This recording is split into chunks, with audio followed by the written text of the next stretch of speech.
అనంతపురం జిల్లా పోలీసులు మరొకసారి భారీగా గంజాయిని పట్టుకున్నారు. ఇతర రాష్ట్రాల నుంచి పెద్ద ఎత్తున గంజాయి కొనుగోలు చేసి అనంతపురం జిల్లాకు తీసుకువచ్చి విక్రయాలు జరుగుతున్నట్లుగా పోలీసులు గుర్తించారు. మొత్తం 10 మంది సభ్యులు గల ముఠాను బుక్కరాయ సముద్ర పోలీసులు అరెస్ట్ చేశారు.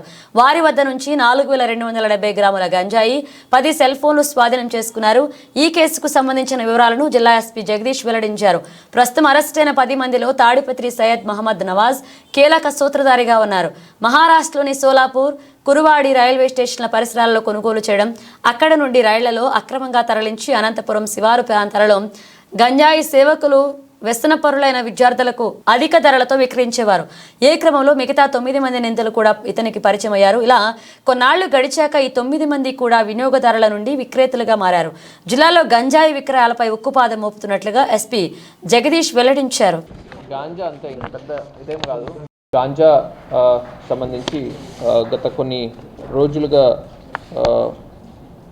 ఇద్దరు మెయిన్ అక్యూజ్ మీద మనము వర్కౌట్ చేసినప్పుడు బీకేఎస్ మండలానికి చెందిన వాళ్ళతో మాకు అనంతపూర్ జిల్లాలో మేజర్లీ అనంతపూర్ టౌన్ వరకు దాదాపు ఒక 10 మంది ఇంపార్టెంట్గా మాకు స్మగ్లర్స్ అండ్ ఇక్కడ డిస్ట్రిబ్యూటర్స్ కింద మాకు దొరికారు. సో వాళ్ళ పొజిషన్ నుంచి మనము 4 కిలోలు గాంజా సీజ్ చేయడం జరిగింది. Basically 4.270 grams, 4 kgs and 270 grams ganja and 10 cell phones కూడా మనము వాళ్ళ పొజిషన్ నుంచి సీజ్ చేశాము.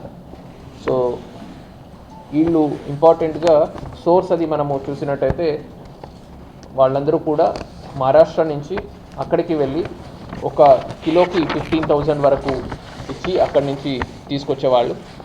అక్కడి నుంచి ఇక్కడ తీసుకొచ్చిన తర్వాత ఎవ్రీ 500 గ్రామ్స్కి వీళ్ళు ఎవ్రీ 6 గ్రామ్స్కి ఒక 500 రూపీస్ కింద ఇక్కడ అమ్మడం జరిగింది. అంటే దాదాపు 14-15,000కి కొంటే ఇక్కడ 80-85,000 రేట్కి ఇక్కడ అమ్మడం జరిగింది. సో దీంట్లో మనం ఇంపార్టెంట్గా చూస్తే, సో ఇది one of the consuming devices. దీంట్లో ఈ గాంజా ఇక్కడ పెట్టేసి కాల్చి వాటర్ అది ఫిల్ చేసి దీన్ని ఇలాగ లాగడం జరుగుతుంది. అండ్ ఇది కాకుండా ఈ సెల్లర్స్తోనే మనకు ఇవి దొరుకుతున్నాయి. ఇది సార్ ఓసీస్ అని అంటారు.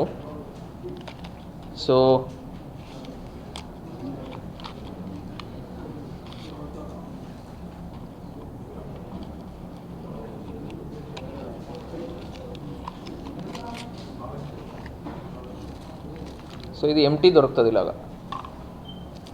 సో ఎంటీ లోపల గాంజాని ఫిల్ చేసి, సో ఇలాగ ఫిల్ చేయడం జరుగుతుంది. ఫిల్ చేసి మళ్ళీ ఫిల్ అయిన తర్వాత ఫ్రంట్లో ఇలా రోల్ చేసి, సో దాన్ని బాన్ చేసి తాగుతున్నారు. సో ఇట్లాంటివి కూడా వాళ్ళ పొజిషన్ నుంచి మాకు దొరికింది. ఇది కాకుండా ఇంట్లో పేరెంట్స్కి కానీ ఫ్యామిలీకి కానీ తెలియకూడదని గాంజా తాగినప్పుడు కళ్ళు ఎర్రగవుతాయి కాబట్టి ఈ డ్రాప్స్ కూడా వాళ్ళే ఇస్తున్నారు. సో ఈ డ్రాప్స్ వాడినట్టయితే మీకు కళ్ళు ఎర్రగా కాకుండా నార్మల్గా అలాగే వైట్గా ఉంటాయి. సో ఇంట్లో కూడా మిమ్మల్ని కనిపెట్టుకోలేరని ఈ డ్రాప్స్ కూడా ఇవ్వడం జరుగుతుంది. ఇదే కాకుండా మాకు మౌత్ ఫ్రెషనర్ స్ప్రే కూడా వాళ్ళ పొజిషన్ నుంచి మనము కొన్ని సీజ్ చేయడం జరిగింది.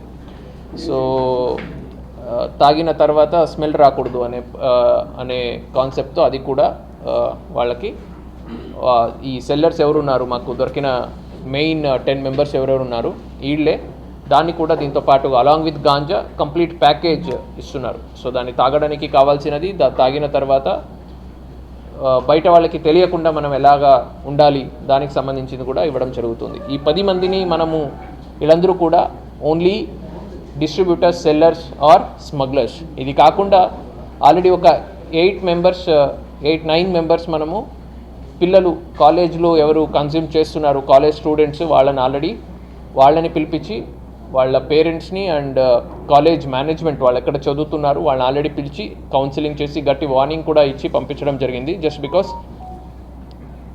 ఫస్ట్ టైం కన్జ్యూమ్ చేస్తున్నారు అండ్ వాళ్ళందరూ కూడా చదువుకుంటున్న పిల్లలు, వాళ్ళ ఫ్యూచర్ ఇబ్బంది అవుతుందనే ఉద్దేశంతో ఆ 9 మెంబర్స్ని మనము అలాగే పంపించడం జరిగింది. సో మీకు అందరికీ తెలిసినట్టు ప్రభుత్వం తరపు నుంచి ఈగిల్ అని ఒక కొత్త టాస్క్ ఫోర్స్ యాంటీ నార్కోటిక్స్ కింద ఏర్పాటు చేయడం జరిగింది. దానికి 1972 టాస్క్ ఫోర్స్ సంబంధించిన హెల్ప్ లైన్ కూడా ఏర్పాటు చేయడం జరిగింది, టోల్ ఫ్రీ నంబర్. సో మీకు ఎవరికైనా పబ్లిక్లో ఎక్కడైనా గాంజా కన్జ్యూమ్ చేస్తున్నారు అట్లాంటి ఇన్ఫర్మేషన్ ఉంటే దయచేసి 1972కి ఇన్ఫామ్ చేయొచ్చు.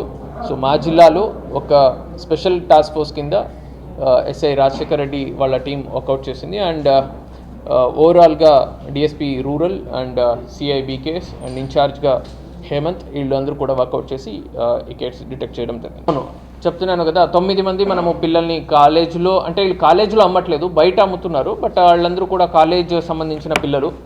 సో వాళ్ళని ఆల్రెడీ పిలిచి మనం కౌన్సిలింగ్ చేసి వాళ్ళ పేరెంట్స్ని కూడా అండ్ కాలేజ్ మేనేజ్మెంట్ని కూడా మనం కౌన్సిలింగ్ చేసి పంపించడం జరిగింది.